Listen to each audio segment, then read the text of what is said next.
అందరికీ నమస్కారం. నేను మీ పిసిరెడ్డి. వైఎస్ఆర్‌సీపీ యాక్టివ్ అయిందండి. అంటే దాదాపుగా ఒక 6 నెలల నుంచి మాత్రం యాక్టివ్ అయింది కానీ, అది హైపర్ యాక్టివ్ అయింది. ఆ హైపర్ యాక్టివ్ కాస్త మన పాత సామెత ఉంది కదా! చినిగి చాటంతయి చాపంతయిందని.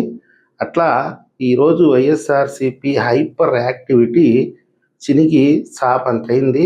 వాళ్ళకుండేటటువంటి బేస్ ఓటు కూడా ఘోరంగా పడిపోయింది.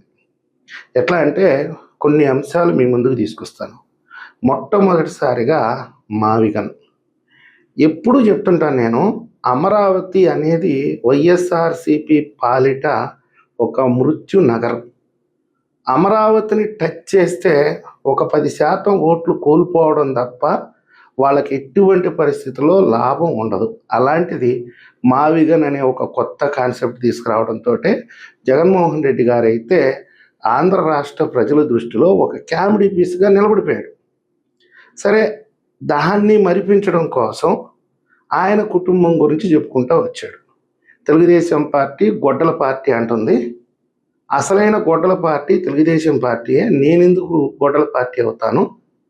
మా తాత చాలా గొప్పోడు, మా నాయన చాలా గొప్పోడు, నేను చాలా మంచివాడిని కాబట్టే మా తాతను చంపిన వాళ్ళని కూడా వదిలిపెట్టాను అని చెప్పడంతోటే ఎవరైతే వైఎస్ఆర్ కుటుంబం వల్ల బాధితులు ఉన్నారో వాళ్ళు మొత్తం బయటకు వచ్చి జగన్మోహన్ రెడ్డి గారిని నిజంగా నడి బజార్లో నిలబెట్టారు.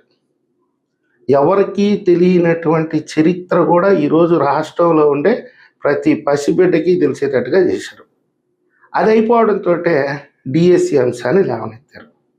అక్కడ అవినీతి జరిగింది.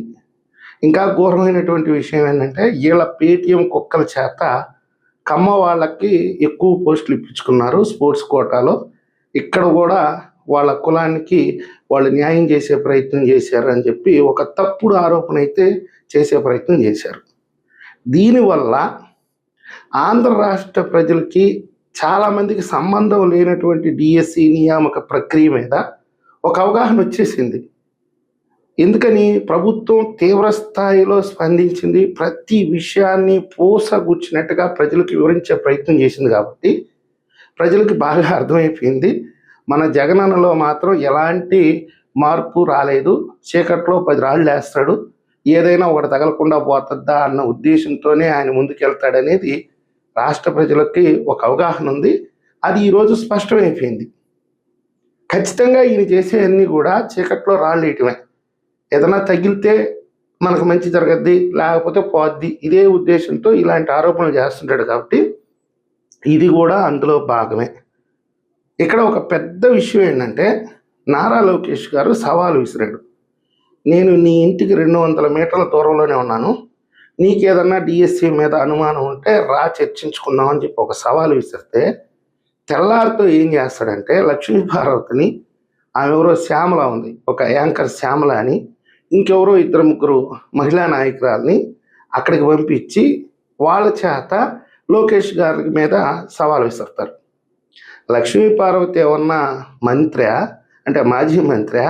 శ్యామల ఏమన్నా ఎడ్యుకేటెడ్ పర్సనా, లేకపోతే ఆమె ఏమన్నా మంత్ర్యా, లేదా ఆమెకి ఏమన్నా రాజకీయ అనుభవం ఉందా?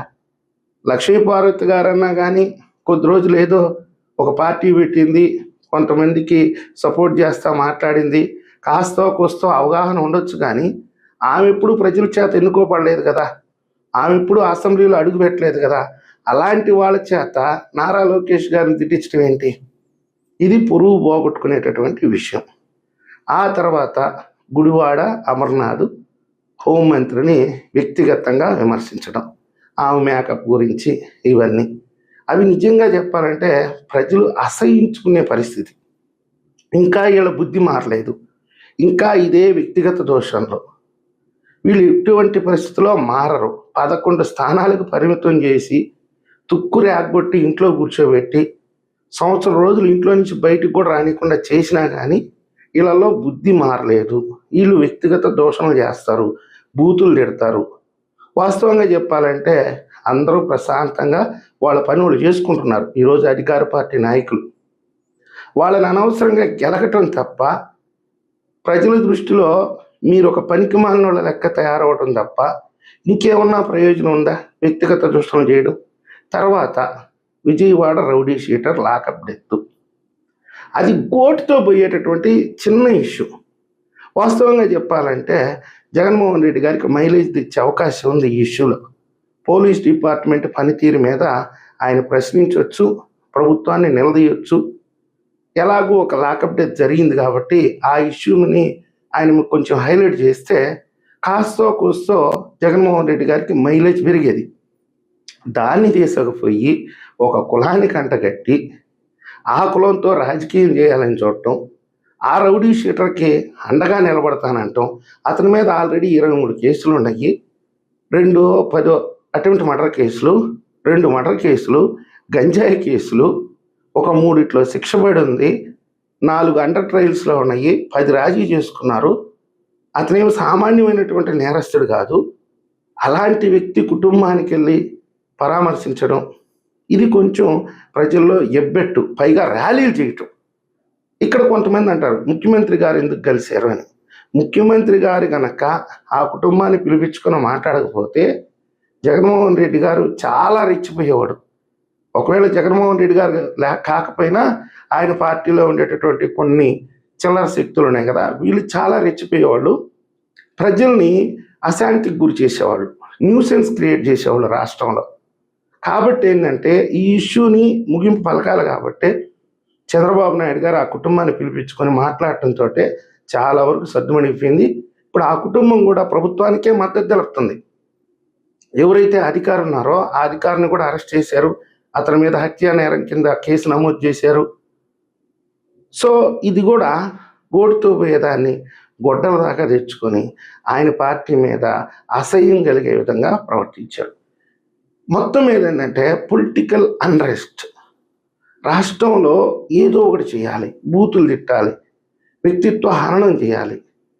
ఈ విధంగా ముందుకు పోవటం వల్ల ప్రజల్లో అయితే ఒక అభిప్రాయానికి వచ్చేసారు, వీళ్ళు సైలెంట్గా ఉండరు, వీళ్ళు ఏదో ఒకటి గెలకతా ఉండాలి. ఈరోజు చివరాఖరికి ఎలా తయారైందంటే ఈ యాక్టివ్ అనే దానివల్ల గెలికి మరీ తన్నించుకున్నట్టుగా తయారైంది. వాస్తవంగా వైఎస్ఆర్సీపీకి 40% ఓట్లు అని వాళ్ళు చెప్పుకుంటారు, కానీ ఉండేది 25%. 15% ఎలా వచ్చినాయి అంటే 2024 ఎన్నికల్లో కొంతమంది భయపడ్డారు. మళ్ళీ జగన్మోహన్ రెడ్డి గారి గవర్నమెంట్ వస్తుందేమో, మనం ఓటేయకపోతే రేపు మనల్ని ఏమన్నా అంటారేమో, నడి రోడ్లో నిలబెట్టి కొడతారేమో, అట్లా భయపడి ఒక 15% అయితే యాడ్ అయింది. దానివల్లనే 40% వచ్చింది. ఇప్పుడు ఈ జరిగినటువంటి పరిణామాలను మొత్తాన్ని పరిశీలిస్తే ఈరోజు ప్రజల్లోకి వెళ్ళి వైఎస్ఆర్సీపీ యాక్టివ్ అయింది కదా, దానివల్ల మీ అభిప్రాయం ఏంటి అంటే అసహించుకుంటున్నారు. వాళ్ళు మారరండి. వాళ్ళు నిద్రలేస్తే బూతులు తిరగటం, బూతు రాజకీయాలు వేయటం, ఏదన్నా ప్రభుత్వం తప్పు చేస్తే దాన్ని ఎత్తి చూపే ప్రయత్నం చేయాలి, కానీ వ్యక్తిగత దోషాలు ఎందుకండి. సో మొత్తం మీద ఏంటంటే ఉండేటటువంటి ఆ 25% అంటే భయపడేసినటువంటి 15% ఓట్లు, వాళ్ళకుండే స్వతంత్రంగా ఉండేటటువంటి 25% ఓట్లలో 15% ఓట్లు మాత్రం సంకనాగిపోయినాయి. ఇప్పుడు వైఎస్ఆర్సీపీకి ఉండేది 10% ఓట్లు. నేను వైఎస్ఆర్సీపీకి చేసేటటువంటి సూచన ఏంటంటే మీరు ఎంత సైలెంట్గా ఉంటే, మీరు ఉండరు, ఖచ్చితంగా ఉండరు, ఏదో ఒకటి కలిపెడతా ఉండాలి, ఎవరినో ఒకటి తిడతా ఉండాలి, అది మీకు స్వతహాగా వచ్చినటువంటి లక్షణము. ఇంకా అంతకంటే ఎక్కువ కూడా మీ దగ్గర నుంచి ఆశించడం వేస్ట్. ఎన్నిసార్లు చెప్పినా మీకు అర్థం కాదు అది. మీరు సైలెంట్గా ఉంటే ఏదన్నా పెరిగే అవకాశం ఉంది. మీరు 2029లో ప్రభుత్వాన్ని తేవటం అనేది కళ. మీరే చెప్తున్నారు కదా, మేము అధికారంలోకి వస్తే తలలు లేపేస్తాం, అమరావతిని ఆపేస్తాం, మమ్మల్ని ఎవరైతే విమర్శించారో వాళ్ళ కుటుంబాలను తగలబెట్టేస్తాం. ఈ విధంగా చెప్తున్నప్పుడు జనం సహజంగానే భయపడతారు. మీరు సామాన్య ప్రజలను ఏం చేయకపోయినా పక్కింటోని కొడతామని అంటే ఈ ఇంటో వాడికి భయమే కదా, వాడు నాశనం అవ్వటం వీళ్ళకి ఇష్టం ఉండదు కదా. కాబట్టి మీ మీద ఒక భయానకమైనటువంటి వాతావరణం ఉంది. కాకపోతే ఏదో ఒక విధంగా అసెంబ్లీలో వీళ్ళు ఉండాలి ప్రతిపక్ష స్థానంలో అని చెప్పి ప్రజలు ఓటేయడానికి కూడా ఈరోజు ఆలోచించుకోవాల్సినటువంటి పరిస్థితి వచ్చింది. కాబట్టి మీరు ఎంత సైలెంట్గా ఉంటే అంత మంచిది మీకు. మీరు ఎంత చెప్పినా వినరు, నాకు తెలుసు.